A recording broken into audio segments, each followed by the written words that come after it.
par les Hutus qui ont travaillé avec M. Kagame, le porte-voix de son maître, on peut comprendre qu'il exprimait tout simplement des préoccupations qui étaient celles de son vice-président, c'est-à-dire M. Paul Kagame.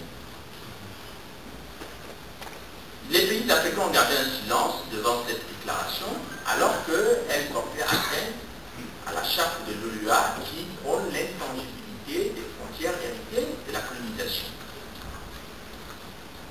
Ça semblait être tout à fait naturel pour les pays européens d'entendre un président de la République du Rwanda, un pays ami, faire une telle déclaration qui est une atteinte quand même au droit international et à la souveraineté du Congo. Et cela ne semblait pas plus les préoccuper. Troisième argument, c'était l'argument selon lequel, en 2004, on l'a vu émerger, mais il y a eu beaucoup un travail probatoire qui a été fait dans les médias. Lorsqu'on voit M. Laurent Nkunda apparaître comme une star sur les écrans de télévision, disant que la communauté Tutsi du Congo est victime de discrimination et potentiellement victime d'un génocide en préparation que les Congolais seraient en train de concocter, un peu comme les Hutus l'ont fait en 1994. Eh bien, cela n'a pas beaucoup dérangé les gens, mais ce qui est étonnant, c'est que non seulement l'argument selon lequel les Tutsis étaient privés de droit était un argument fallacieux, puisqu'il y a un certain Bisengimana qui était Tutsi, qui était directeur de cabinet du président Mobutu. Je crois qu'il a été au détriment, si on appliquait la politique dans mon cher pays, la France, de Marine Le Pen, M. Bisengimana n'aurait pas pu être directeur de cabinet du président Mobutu. Mais il l'a été. Il y a eu d'autres qui ont occupé des fonctions importantes dans ce pays également. Et puis, mieux que cela, le Congo a quand même permis à de nombreux réfugiés Tutsis à l'époque d'avoir des postes du gouvernement congolais au détriment parfois de pouvoir congolais. Donc cet argument de M. Nkunda Touaré est un argument qui est recevable, mais il est devenu, en l'espace de quelques temps, celui qui était interviewé par la plupart des médias français, belges, etc. J'ai même vu certains journaux français qui étaient prêts à le comparer au général de Gaulle en titrant celui qui avait été formé à l'époque du maréchal Mobutu parce qu'ils étaient tous corrompus, sauf les Tutsis du Rwanda, eux, ils ne sont jamais corrompus et ils ont des capacités intellectuelles et éthiques qui peuvent permettre de rétablir non seulement l'ordre au Congo, assurer la sécurité des Congolais, mais surtout lutter contre la corruption dans l'armée. Donc, les rapports des Nations Unies sont là pour dire si cette vision des choses est là, mais on a pu constater que les arguments avancés par les FDLR ont été adoptés par l'Union européenne dans tous les rapports que j'ai constatés. Je voudrais donc pour cela vous montrer comment le mensonge va être organisé. Donc l'opération turquoise,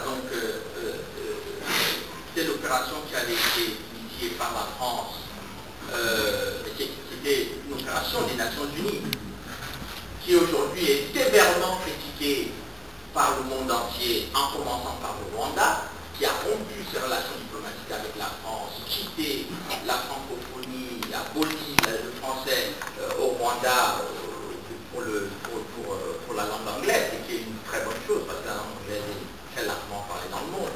Sauf que depuis de très nombreuses années, la plupart des fonctionnaires rwandais du Rwanda avaient été formés en français, donc aujourd'hui, ils ne peuvent plus faire grand-chose dans l'administration parce que tout doit se faire en anglais. Et vous comprendrez d'ailleurs pourquoi.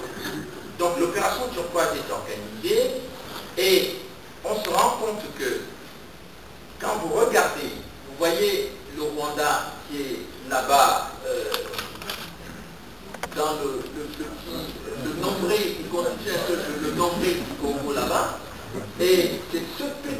pays-là,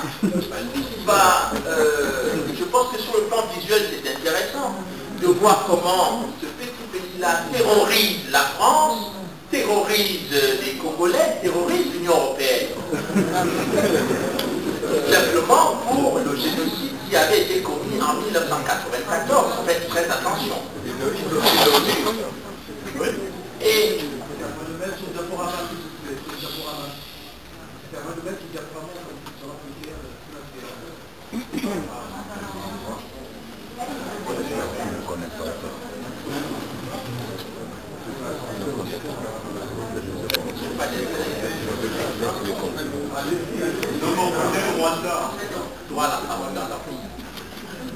parce que le Rwanda a été en 1994 victime d'un génocide. Pas un génocide qui touchait les Hutus, les Pois, les Tutsis, mais qui ne touchait que les Tutsis. Et surtout les rebelles. Parce que la population Tutsi est symbolique. Les crimes qui ont été commis en 1994 ont touché tout le monde. Il n'y a pas une seule famille rwandaise qui ne déplore pas des gens qui ont été tués, massacrés, etc. Et vous comprendrez pourquoi. Alors, deuxième image qui est intéressante, c'est que les camps de déplacés rwandais, que vous voyez, nous sommes au mois d'août 1994, donc la plupart des zones que vous voyez, les zones marron, sont les camps des Hutus. Et les points qui sont en rose sont les camps où on a regroupé les Tutsis. Et donc, comme vous voyez très bien, les flèches roses, c'est tous les réfugiés Tutsis qui rentrent au Rwanda après le FPR. Il y a ceux qui sont au Burundi, ceux qui viennent d'Ouganda vers le haut, et ceux qui sont dans la zone des Kikongoro, etc., qui sont en train de rentrer au Rwanda alors que eux sont en train de sortir. Et donc vous retrouvez donc la plupart de ces camps dans le Masisi, à Kibumba, vous les retrouvez à Bukavu, etc. Donc à l'époque, les chiffres qui sont donnés en mois d'août 1994, c'est qu'il y a déjà 1 300 000 réfugiés Hutus qui sont aux Zaïre, en haut, et vous en retrouvez 1 400 000 à l'intérieur du territoire rwandais. Ceci est intéressant parce que vous avez pratiquement toutes les associations humanitaires internationales qui sont là, l'UNICEF, MSF, AICF, CICR, CAIR, enfin, toutes ces associations humanitaires sont au Rwanda au mois d'août. Donc tous ces gens voient exactement ce qui se passe, sont relativement informés de la situation, mais quand le débat politique et le débat intellectuel va commencer de façon sérieuse, on ne va plus entendre ces gens, ou en tout cas on va entendre tous ces gens tenir exactement le même discours que celui du Rwanda.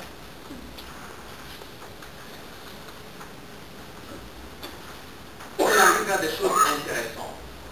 Vous allez constater, là encore nous sommes le 29 août 1994. C'est important de voir cette carte-là parce que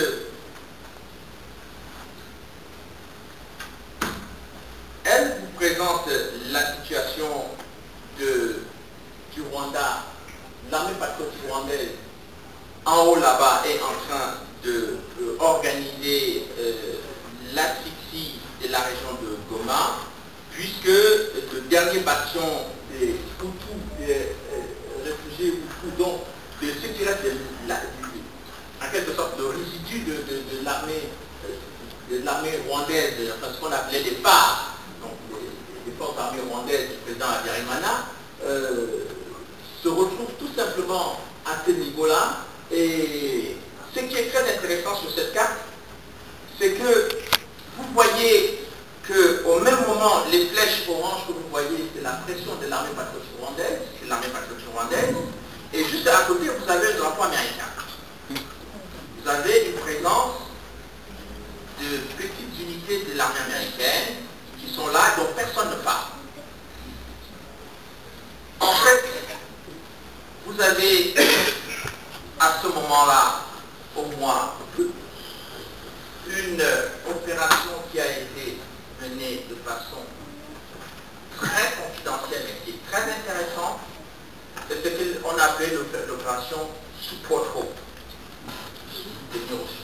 maintenir l'espoir, qui est une intervention américaine au Rwanda qui obéit aux préoccupations strictement humanitaires d'après la mission elle-même. Décision du président, prise par le président Clinton, d'envoyer cette mission, alors que lorsque le Conseil de sécurité, lorsque le Conseil de sécurité s'était réuni pour prendre la décision d'accepter l'intervention humanitaire des Nations Unies à travers l'opération Turquoise, les États-Unis avaient proposé de soutenir la mission, mais ils ne sont pas beaucoup engagés parce qu'ils ont dit qu'ils avaient des problèmes pour fournir du matériel, fournir du personnel, etc.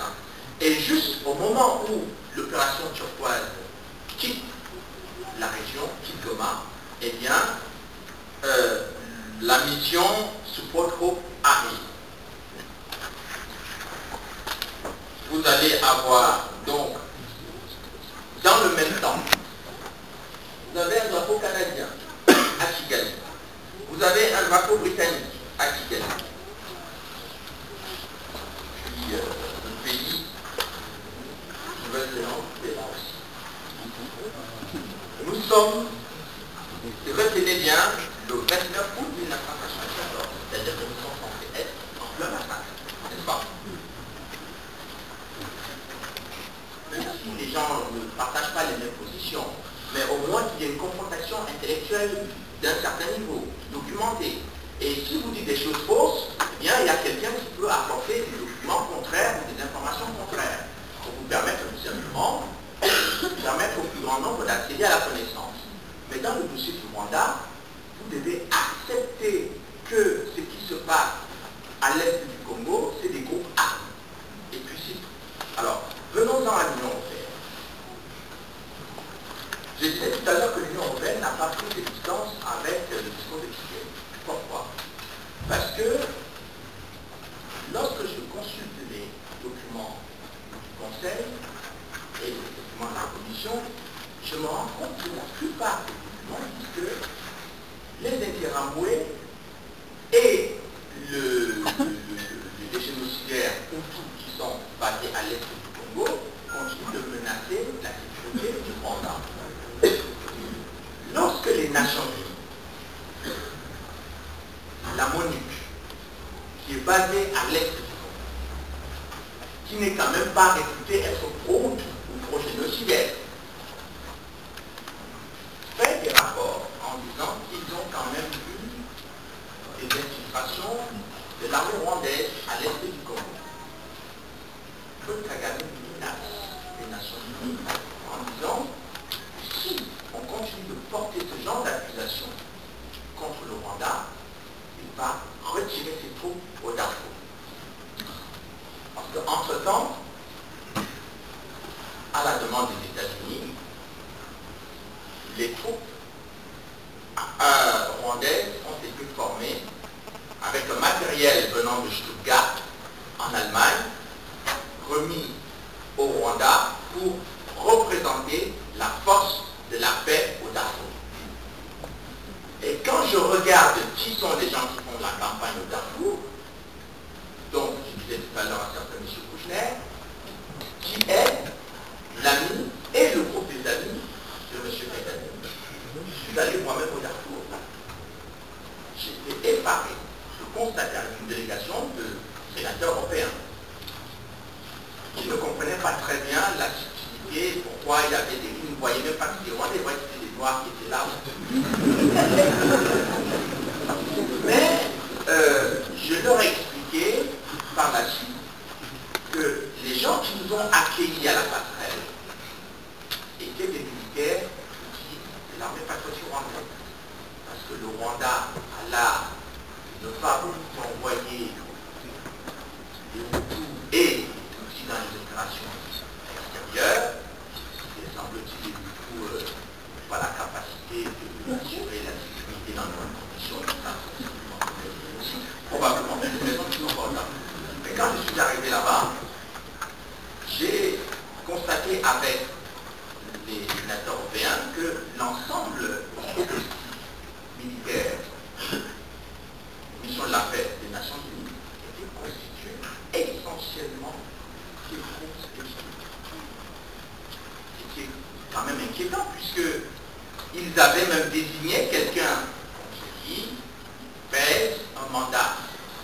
d'arrêt internationaux de la justice française et de la justice espagnole. Il a fallu que des élus espagnols se battent avec un acharnement tel pour demander au secrétaire général de faire enlever M. Karine Caraquet à la tête d'une force de mission de la paix, puisqu'il est suspecté d'avoir abattu l'agent du président Habyarimana et surtout d'avoir commis des crimes contre l'humanité à l'est du Congo. C'est la pression des élus espagnols qui a amené cela. Mais au moment où les élus espagnols faisaient cette pression aux Nations Unies, la sous-secrétaire d'État aux Affaires africaines, Mme Fraser, a écrit, a téléphoné au secrétaire général de l'ONU pour lui dire qu'il n'est pas acceptable qu'on puisse enlever M. Karine Caraquet à la tête de la mission des Nations Unies de Darfour, parce qu'on a besoin du Rwanda qui est un facteur de stabilité dans la région là, et surtout qui contribue énormément aux missions de la paix. L'Union européenne a adopté, les Belges ont eu à transpirer, à s'épuiser, à poser des questions à M. Michel sur ses relations avec le régime rwandais et son attitude au Congo. Je pense qu'il y a des choses qui me permettent de mieux parler de Louis Michel et de son engagement, puisqu'il est officier européen à l'époque. C'est que Louis Michel considère que le Rwanda est un pays très important, avec un dirigeant qui est un visionnaire. Et ce visionnaire-là, s'il commet des crimes au Congo, s'il envoie une armée au Congo, même si les rapports des Nations Unies prouvent que ce qui est quand même fait au Rwanda est quelque peu discutable, Louis Michel pense que les gens ne comprennent pas très bien comment pense M. Kagame. Lors d'une réunion de l'Assemblée paritaire assez peu Union européenne qui se tient à Kigali, le document qui nous a été distribué, je crois qu'il est très intéressant. Parce qu'il s'agit d'une réunion de parlementaires européens qui vont débattre à Kigali la crise économique. Il faut le faire. Les concepteurs de cette initiative sont des génies. Ils sont plus que des visionnaires. Donc, il faut aller débattre de la crise des Grands Lacs là-bas. Et vous allez voir dans ce document que la mission des parlementaires, ce sont quand même des gens honnêtes et sérieux, reconnaissent quand même qu'il y a des violations de droits de l'homme au Congo. Je pense que ça crève les yeux.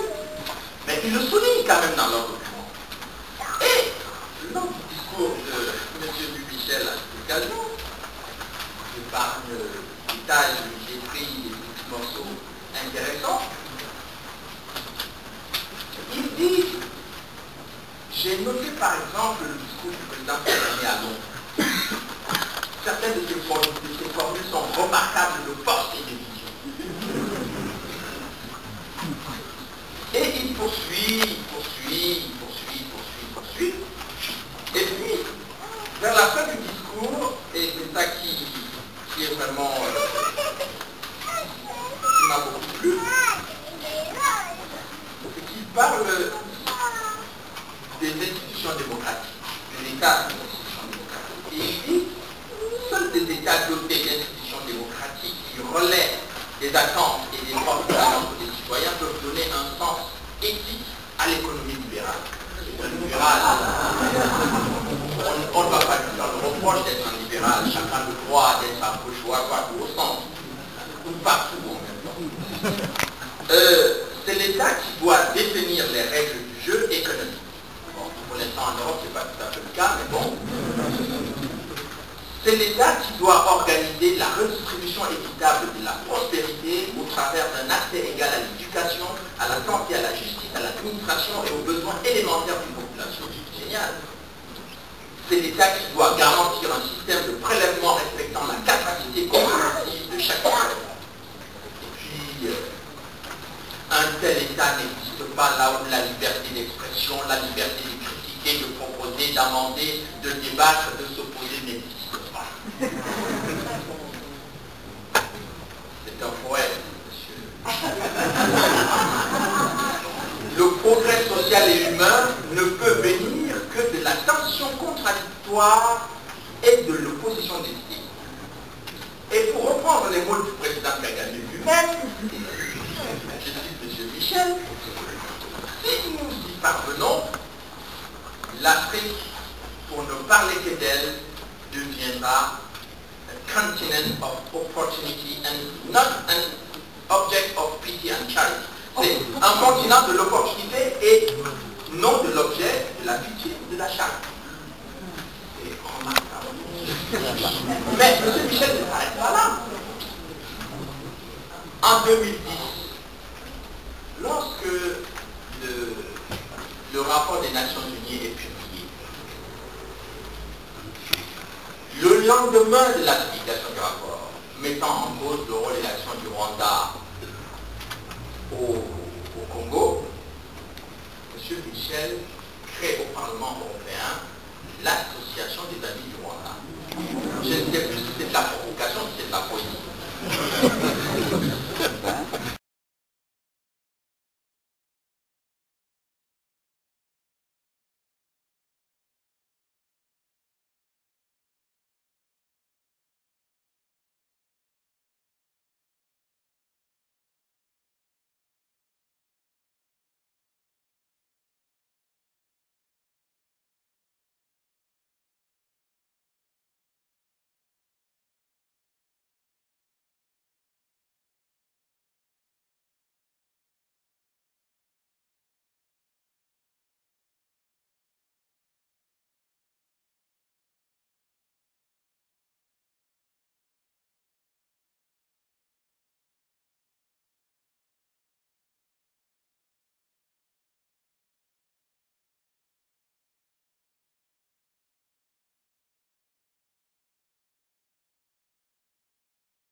à avoir une armée dans laquelle ils vont intégrer Moscou, Taganda, tous ces bandits qui viennent du Rwanda dans l'armée congolaise. Et les experts même de l'Union européenne déplorent cette situation, puisque ce sont les Sud-Africains qui sont chargés de faire la sélection des gens pour les remettre dans l'armée. Bon, le projet sud-africain, il y avait plusieurs projets, il y avait le projet britannique, il y avait pas les Britanniques, très présents, en retrait, mais très efficaces dans les polices. Puisque finalement, lorsqu'on soutient le projet de formation des Sud-Africains, les Sud-Africains demandent à avoir une formation sur les frontières, sur le trafic de diamants, sur le problème du terrorisme, sur les crimes qui sont commis à l'Est, etc. Donc les Sud-Africains veulent former les gens dans tous ces domaines.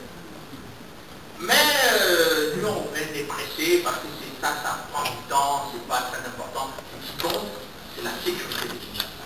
Et vous aurez remarqué que pendant toute la période des élections, les gens peuvent être tués dans les marchés, les Européens d'ailleurs, détroussés au marché de Kinshasa. La seule préoccupation, c'est de protéger les structures électorales et le dispositif électoral. C'est clair, c'est écrit dans les documents.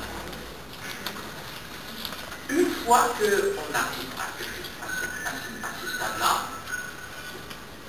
les États-Unis disent que le SIAC, donc le Comité international de transition, ne doit pas s'ingérer dans les affaires intérieures du Congo, surtout quand il s'agit de la présidence de la République. Sous-entendu, vous êtes bien gentil, mais on ne vous a pas fait venir là pour essayer d'analyser, de décortiquer, d'essayer de chercher l'équilibre dans la position des candidats ou de chercher un peu plus de transparence. Joseph Kabila doit être président, on prend l'air. Résultat des courses, il est donc demandé, et ça je l'ai vu dans différents projets, à M. Joseph Kabila de se taire sur toutes les incursions rwandaises à l'est de la République démocratique du Congo, et c'est ce qu'il fait jusqu'à ce jour. Et lorsque j'arrive à cette conclusion, je me dis, c'est quand même très grave ce que fait actuellement l'Union européenne, parce que les frères... Pour la parole, je m'appelle maintenant. Vous êtes journaliste? Je suis blogueur. Blogueur?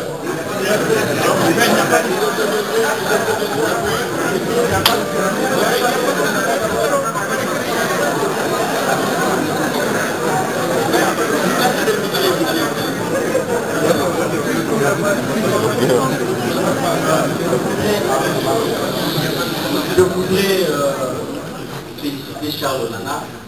Moi, je lis vos ouvrages. Celui-ci, je suis au milieu, il est très intéressant. Je voudrais, avant de poser ma question, ceux qui ont les livres, s'il vous plaît, la page 78. C'est parce que vous permettez que je lise le livre. Non. Donc Charles Nana parle des rebelles et il dit, ils ont rendu et rendent encore des services aux multinationales et aux grandes puissances en pillant pour leur compte les minéraux du Congo. Leur rôle de sous-traitant du mondialisme triomphant réduit toutes les demandes de vérité et de justice des Congolais et des Rwandais à néant. C'est pour ces raisons que les crimes des rebelles Tutsis restent impunis et que leur arrogance prospère aussi.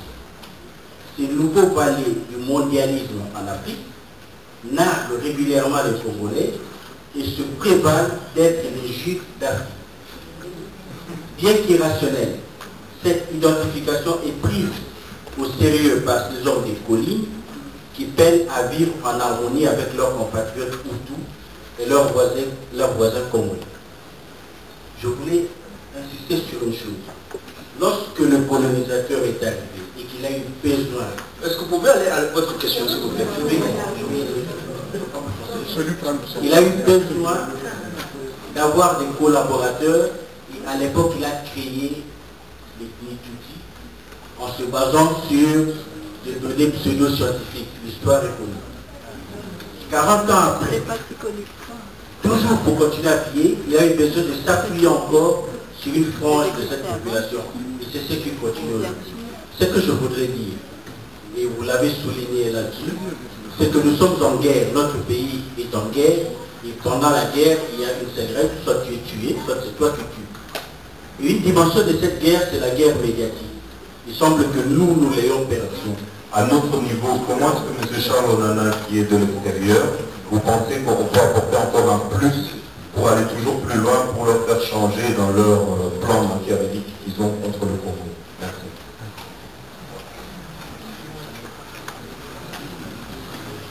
Notre question, Jean-Marie Kalongo, je suis responsable finalité. Ma question rejoint un peu la question de Jeanne Kabouya. Ce que je voudrais savoir, moi, c'est, selon vous, quelle est la part de responsabilité de Congolais dans ce qui se passe maintenant? Vous avez parlé un peu de l'implication de l'Union européenne, vous avez parlé aussi de l'implication du Rwanda. Ce que je voudrais savoir, moi, quelle est l'implication des Congolais eux-mêmes par rapport à ce qui se passe maintenant dans leur pays? C'est aussi important que nous. Voilà, il y a une dame là-bas.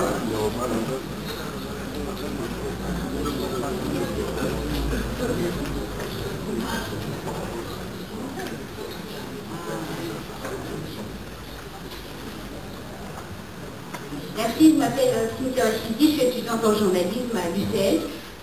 Moi, en fait, je m'interrogeais sur les motivations de M. Onana à prendre parti comme ça pour les Congolais.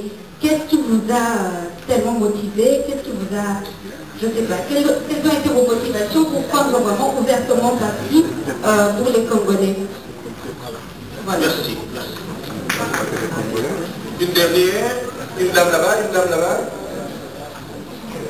Ah, mon boss, oui. Roger Bongos, agent de la commission AVE, association de la presse étrangère. Voilà, une question, c'est juste malheureusement je suis venu en retard voilà. Alors ma question c'est qu'aujourd'hui la ville de Goma est en Mali, il y a un ultimatum de la communauté internationale par rapport à cette répression de la ville. Et on apprend qu'il y a un deuxième bataillon, vous savez qu'un bataillon composé de 900 hommes, encercle complètement la ville de Goma.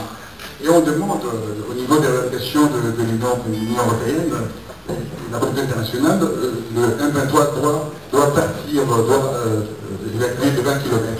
Est-ce que c'est là, à partir de là, est-ce qu'on peut penser que c'est à partir de là que la partition de la RDC commence? Voilà, laissons à Charles le temps de répondre à ces questions et on passera à 5 autres questions. Merci beaucoup. Alors, que peut-on faire pour changer la donne sur le plan médiatique? Dans la salle, il y a certains de mes confrères, donc beaucoup de journalistes honnêtes, sérieux et responsables dans leur travail.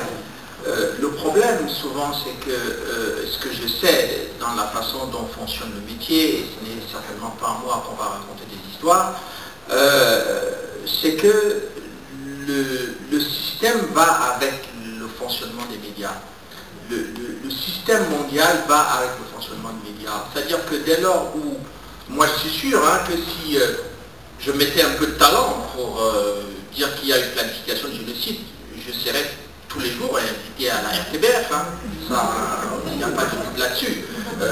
Si j'avais mis un peu de talent pour démontrer que M. Abiyarimana avait organisé ce qui se passe et que finalement ce sont les Congolais qui sont responsables en premier de ce qui leur arrive, je serai régulièrement invité par les médias, vous me verrez partout. Moi je ne critique pas ça, c'est le fonctionnement du système tel qu'il est, et les médias ne vivent pas en dehors du système.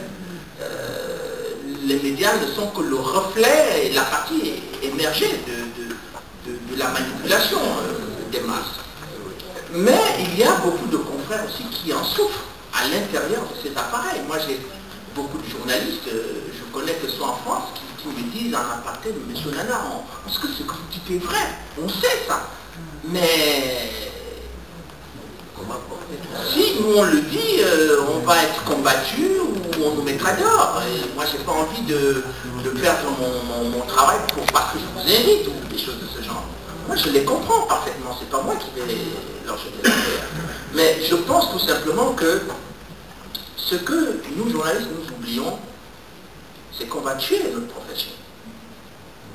En continuant à courber les chines de façon aussi lamentable, on va finir par paralyser ce qui a fait la vertu du journalisme pendant des siècles. C'est que aujourd'hui, par une sorte de complaisance généralisée, on assiste à la paupérisation du journalisme, et surtout à la faillite des journaux. Parce que la plupart des journaux aujourd'hui, en France en tout cas, ce que je sais, sont en train de vivoter, sont quasiment sous perfusion, parce que les gens trouvent sur Internet d'autres sources d'informations que la presse. Parfois avec un peu de bois, qui fait que finalement on les écoute et on commence à écouter le Congo. Mais et c'est ça qui est grave. Pourquoi faut-il en Europe arriver à avoir des gens qui se barricadent dans une ambassade pour qu'on puisse les écouter? Pourquoi faut-il que les gens finissent par séquestrer quelque part quelqu'un ou par bastonner un sénateur pour que finalement les gens se disent que ce qui se passe au Congo est grave? Enfin, je veux dire, à un moment donné, il faut quand même que l'Union européenne, en tout cas en ce qui nous concerne ici, les gens se réveillent. Parce que les répercussions de ce qui est en train de se faire au Congo va avoir lieu dans les pays européens. Et la Grèce est là pour nous témoigner de l'impuissance de l'Europe face à cette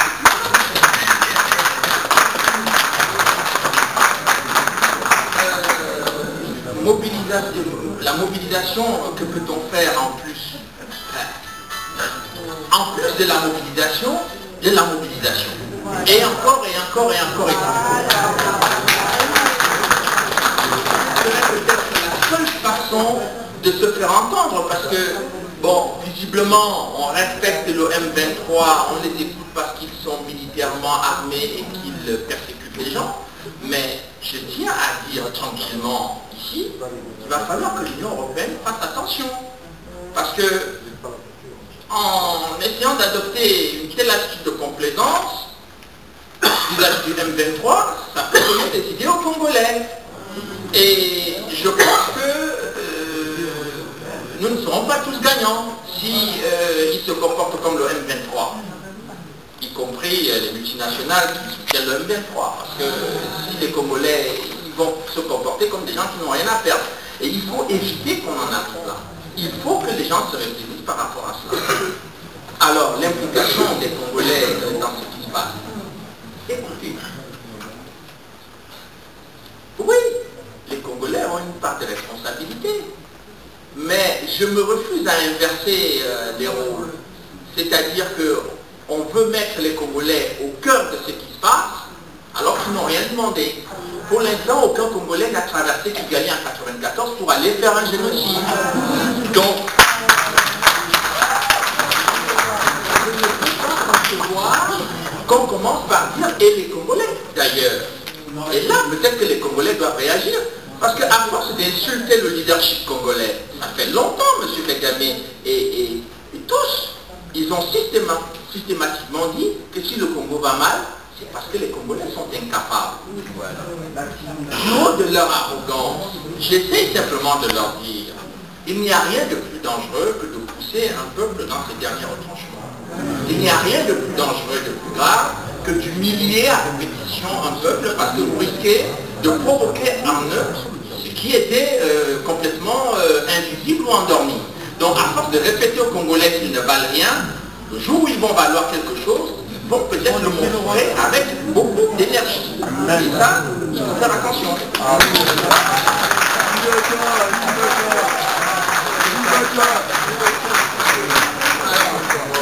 Mes motivations sont, mais les mêmes motivations sont des motivations élémentaires. Mais enfin, ce sont les motivations de l'Union européenne. Elles sont affichées quand vous rentrez, vous cliquez sur le site de l'Union européenne. Qu'est-ce que vous voyez? La défense de la liberté de la presse, la défense de la liberté d'opinion, la défense de la démocratie, la défense des droits de l'homme. Mais bon Dieu, si on renonce à tout cela, ben, qu'on retourne à l'âge de la barbarie et qu'on ne reproche rien à Hitler.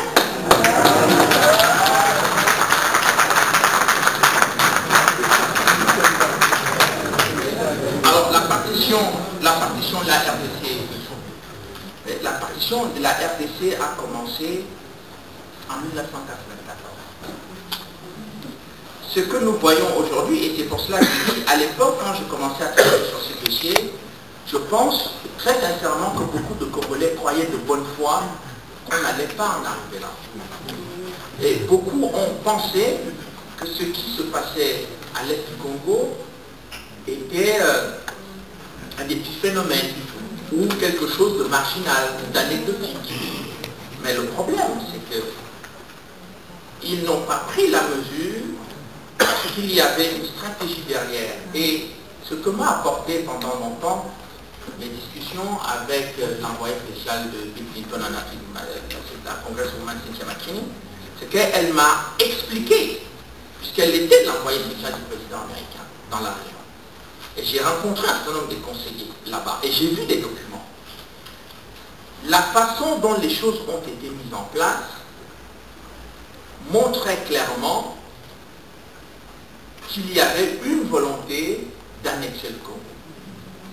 Je disais tout à l'heure, la déclaration de Pasteur Bizimungu est claire. Mais les gens pensaient qu'elle était suffisamment démentielle pour être véridique. Sauf que on voit aujourd'hui la folie de cette déclaration, jusqu'où on est allé. Et ce qui, moi, m'inquiète, c'est le fait que la logique du cynisme...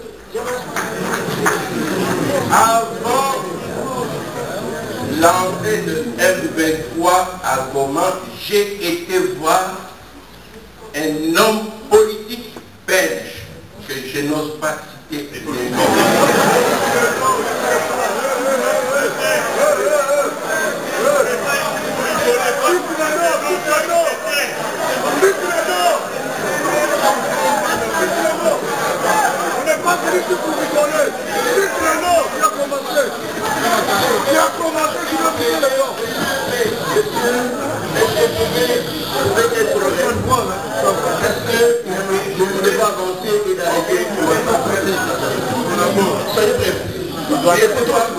J'ai été voir un homme politique belge qui est aussi un homme très dévoué pour le tiers-monde.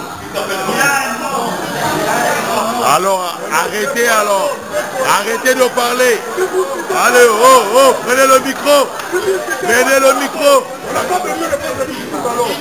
Non, c'est fini, au revoir, monsieur. C'est fini, au revoir. Au revoir. Alors, c'est fini, allez. Remettez le micro, monsieur, remettez le micro. Oh. Il a donné le nom. Non, on ne veut plus, même s'il a donné, on ne veut plus. On ne veut plus. C'est ceux qui veulent faire, c'est-à-dire une oligarchie des incapables tenant le monde et les autres à l'esclavage.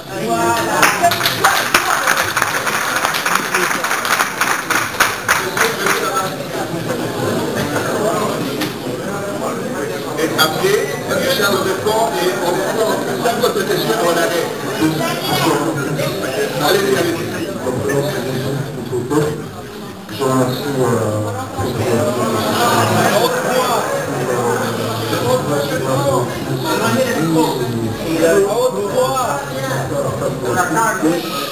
les Africains peuvent se lever.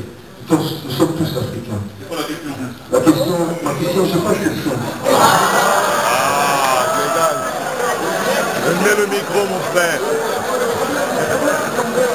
Le micro. Le micro.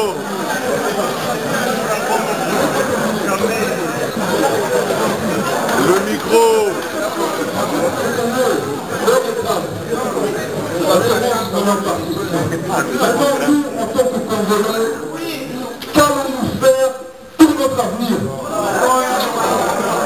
Combien de Congolais aujourd'hui se prêtent au sacrifice? Combien? qu'il faut aller par la violence, est-ce qu'il faut aller par le sang, est-ce qu'il faut aller... Donne le micro, ah le micro. Donne le micro.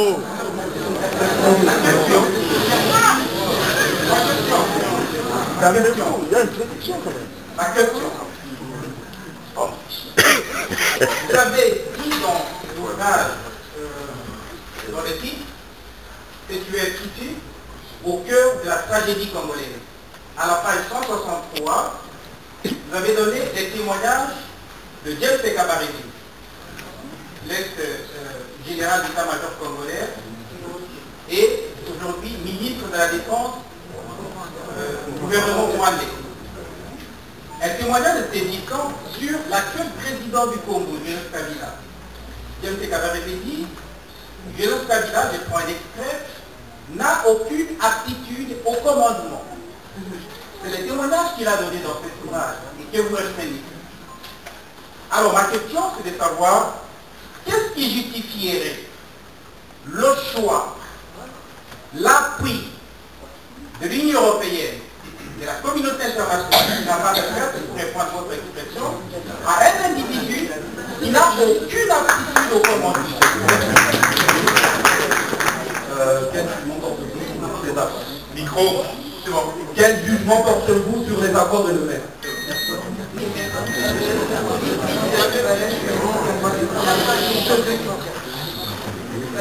Voilà, Daline Bala, juriste en droit social.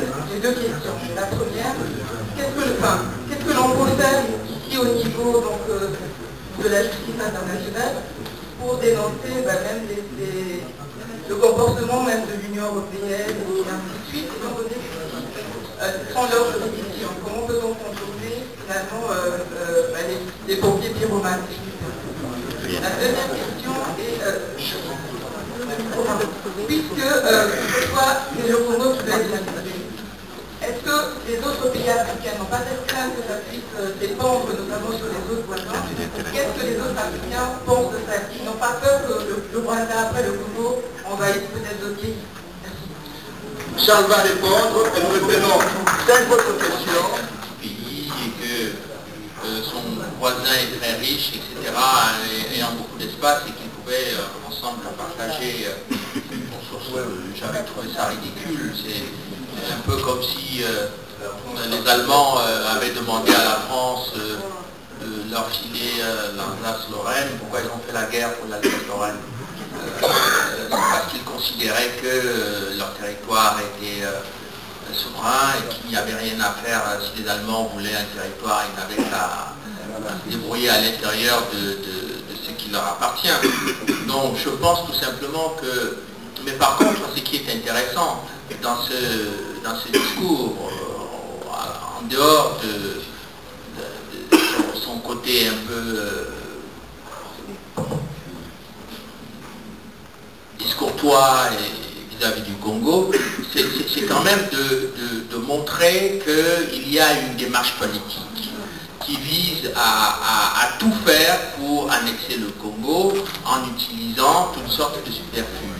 On a utilisé l'amitié des Teramoué, des FDLR, et ça fait gagner du temps, parce que pendant toute cette période, les gens étaient focalisés sur les génocides, sur le génocidaire, entre guillemets, la consolidation des positions militaires se faisait de plus en plus forte, et en même temps, on paralysait dans la psychologie de la classe politique congolaise le débat sur le rôle du Rwanda, parce que je sais, j'ai reçu, lorsque j'ai publié Téthior Fouti, des messages des sénateurs congolais qui me disaient que bon, ici on ne peut pas trop parler du Rwanda parce qu'on risque d'être assassiné.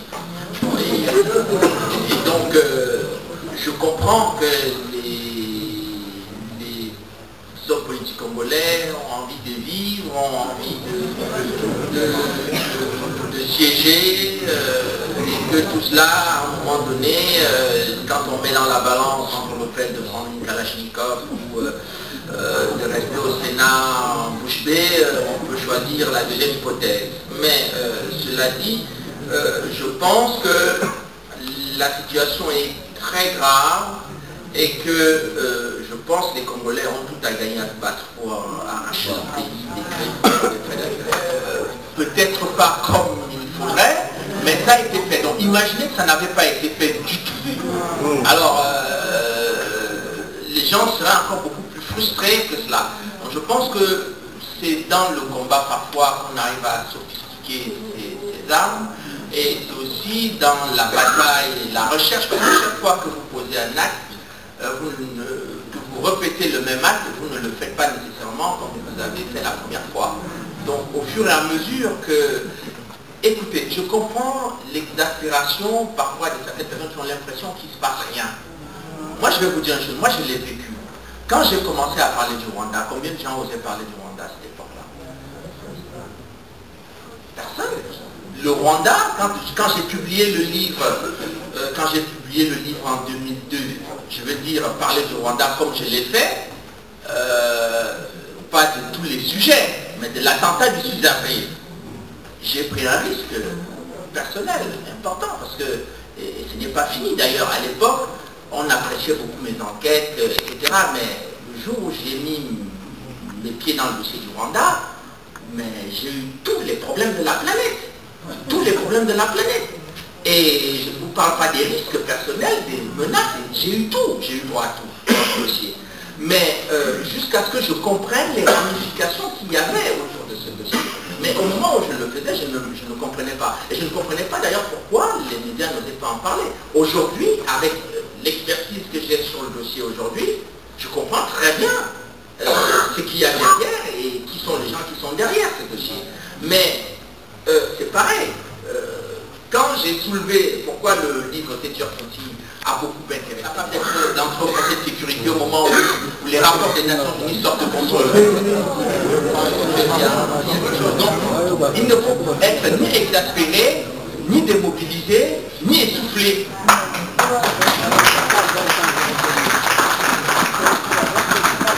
Bon, puisqu'ils sont rentrés au Congo et qu'ils veulent partager les richesses, si les Congolais se mobilisent encore un peu plus que ça à l'intérieur du Congo, à l'extérieur, le partage des richesses va se faire à Kigali.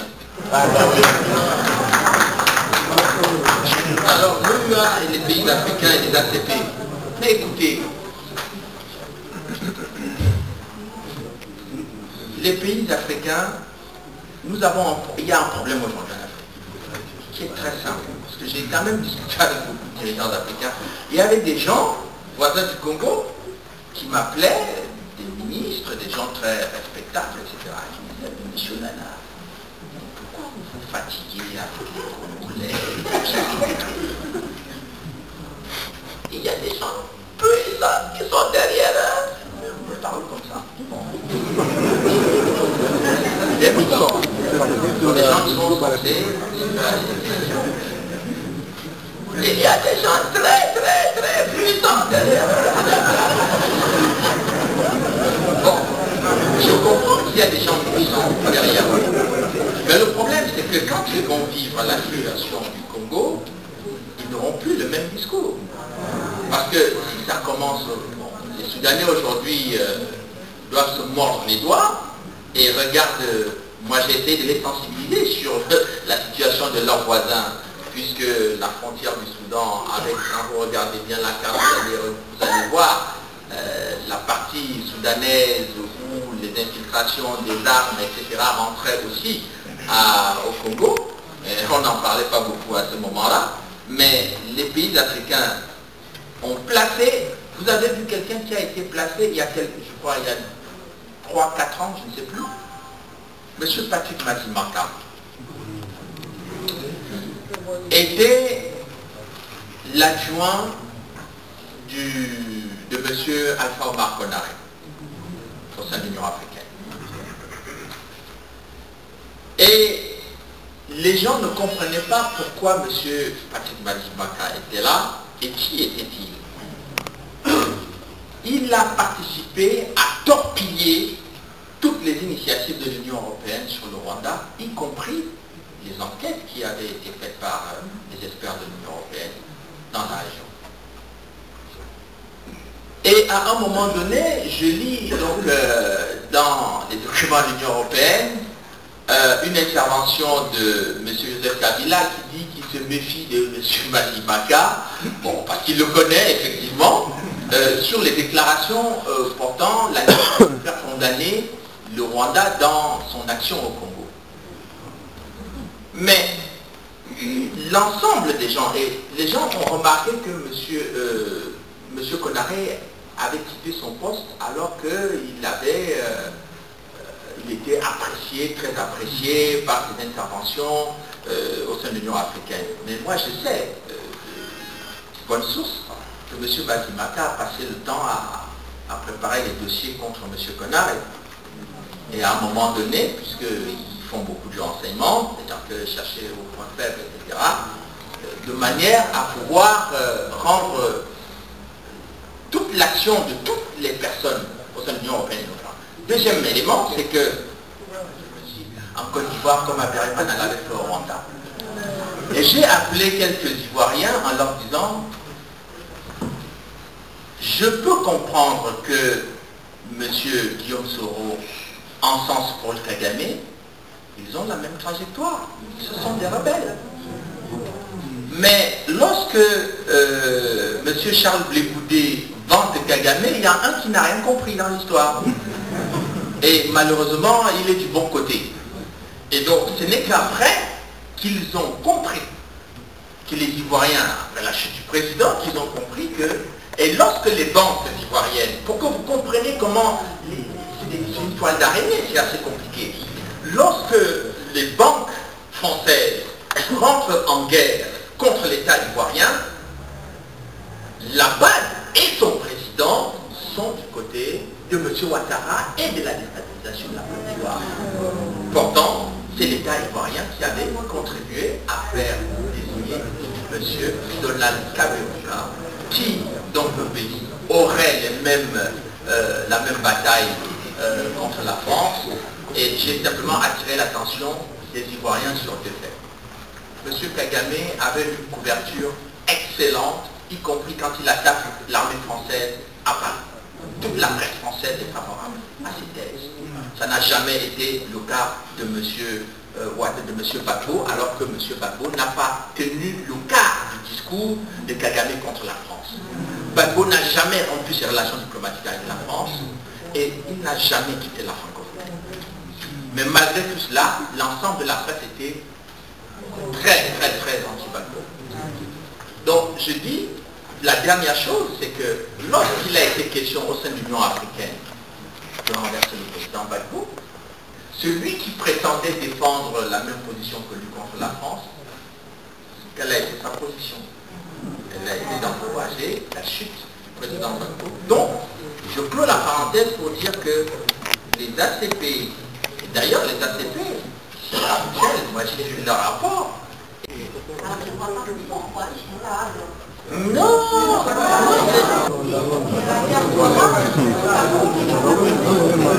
Oui, non, mais écoutez, madame,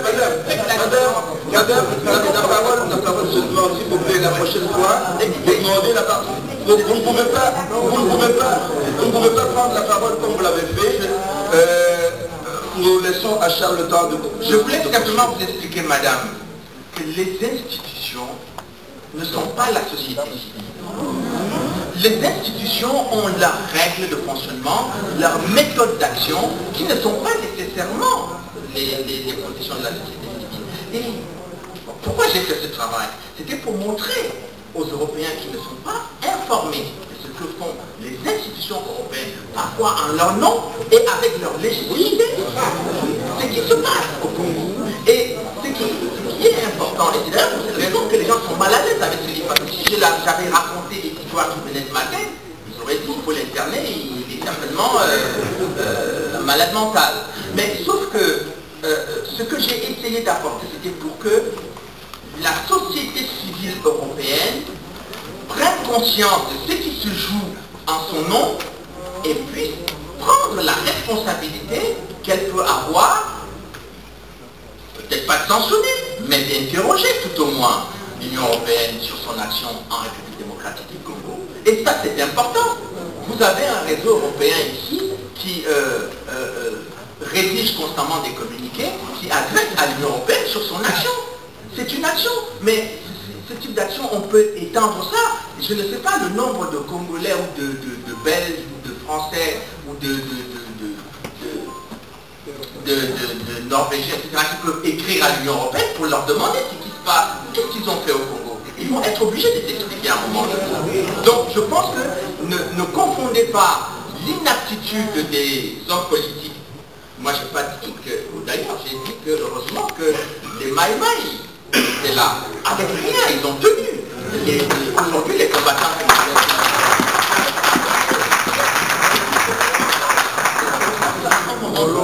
il ne faut pas sous-estimer les actions et il ne faut pas croire que seuls les politiques sont capables d'agir. À un moment donné, il va falloir bien sûr les contraindre à réagir. Je ne suis pas un théoricien du complot et que je ne sais pas très bien ce que ça veut dire la théorie du complot, mais je sais que les complots existent. D'ailleurs, je suis surpris que les gens essayent de se justifier quand on leur dit que, ah oui, vous êtes un théoricien du complot parce que vous dites qu'on a conçu un plan pour s'emparer de l'État congolais. On vous dit, ah non, vous êtes un théoricien du complot et vous vous écrasez. Mais en réalité, si le terme complot existe dans la langue française, c'est parce que ça correspond à une réalité. Premièrement. Deuxièmement, il me semble que les livres d'histoire sont truffés d'histoires de complot dans les cours et les royautés. La royauté belge a dû avoir en son temps quelques complots parfois très intéressants où on retrouvait parfois des belles dames qui participaient à ce type de complot.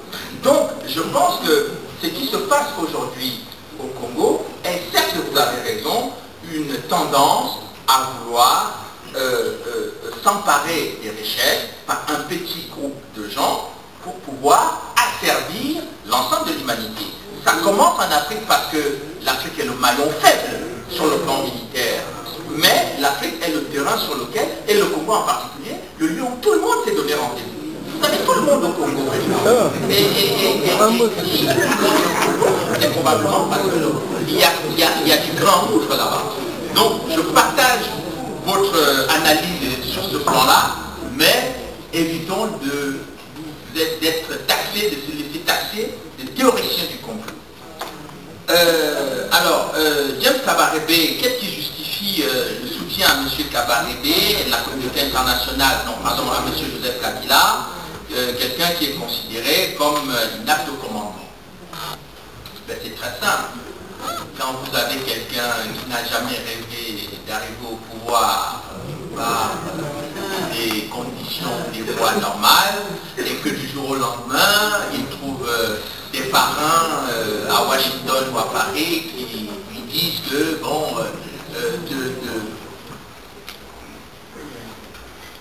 militaire de Maquis, je dis militaire parce que, bon, si je dis Maquisa, on va dire que je pense au chef de l'État, j'ai le respect pour les institutions, même si on y accède par des moyens déloyaux, je pense quand même que il n'avait pas une vie remarquable avant qu'il devienne président. Et le fait de devenir président a été une promotion sociale sur le plan personnel. Mais aussi, je pense que la communauté internationale a trouvé quelqu'un qui n'allait pas beaucoup poser des questions, réagir devant des agressions extérieures, et puis surtout quelqu'un qui allait avoir une attitude de sagesse, comme on le dit cyniquement en politique. Je pense qu'il est très sage parce qu'il parle pas. Cyniquement, aux accords de Mera. Bon, écoutez, les accords de Mera sont passés. C'est-à-dire que Laurent Désiré Kabila avait commis une erreur politique, mais il avait le choix. Il s'est retrouvé dans une situation où on lui disait qu'il allait devenir président. Il s'était opposé à Mobutu, remplacer Mobutu pour Kabila, c'était le rêve. Donc il est arrivé, mais quand il a compris, il a compris ce qui se passait réellement, il a pris conscience que son pays allait être clochardisé. Et ça, il ne pouvait pas l'accepter, malgré tous les autres, les griefs qu'on peut porter à Laurent Désiré Kabila. Je ne pense pas, et c'est ça qui me trompe singulièrement avec son fils.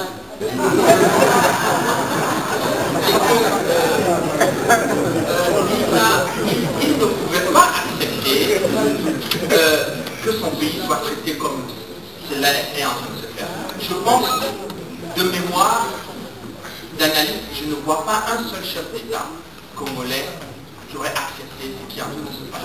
En tout cas.